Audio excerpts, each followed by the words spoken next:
আসসালামু আলাইকুম। আমি রুট থেকে বলছিলাম, মোহাম্মদ রবিন। তো আশা করি আল্লাহর রহমতে সবাই ভালো আছেন। আসলে ইন্টারভিউ নিয়ে কিছু কথা কথা বলার জন্য আপনাদের সাথে আসা। তো আপনারা যারা কাজ করতেছেন বা যারা কাজ করতে চাচ্ছেন, আবার যারা কাজ করতে চিন্তা করতেছেন, যে ইন্টারভিউ আসলে একটা ফ্যাসিনেশন। বর্তমান ময়মনসিংহ শহর, সারা বাংলাদেশ, সারা ওয়ার্ল্ডে এই কাজগুলো হয়ে থাকে। তো এই কাজগুলোর মধ্যে বিভিন্ন ধরনের কোয়ালিটি, ভ্যারাইটি, বিভিন্ন ধরনের জিনিস ইউজ করতে হয়।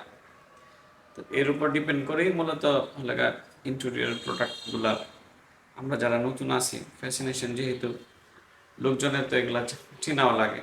কারণ ইন জেনারেলি আমরা জানি যে কনস্ট্রাকশন করতে যে এই জিনিসগুলো লাগে এগুলো সবাই জানি, রড, সিমেন্ট, বালি, ব্রিক্স, এই ধরনের জিনিসগুলো লাগে।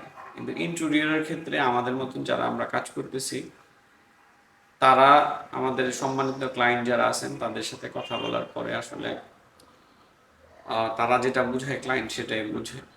এই ক্লায়েন্ট বোঝানোর কারণে ভালো জিনিসের মান সম্পর্কে তারা জানতে পারে না। আর ভালো জিনিসটা চিনতে হলে আসলে যাচাই বাছাই করেই করতে হয়। তো সেই জন্য বলবো যে আপনারা কাজ করার আগে অবশ্যই ভালো জিনিস দেখেন, বোঝেন, যাচাই করেন, দেন আপনি কাজ দেন। তাহলে আপনি ঠকবেন না ইনশাআল্লাহ। ঠিক আছে, রুট থেকে মোহাম্মদ রবিন। নেক্সট আবার কথা হবে। আসসালামু আলাইকুম।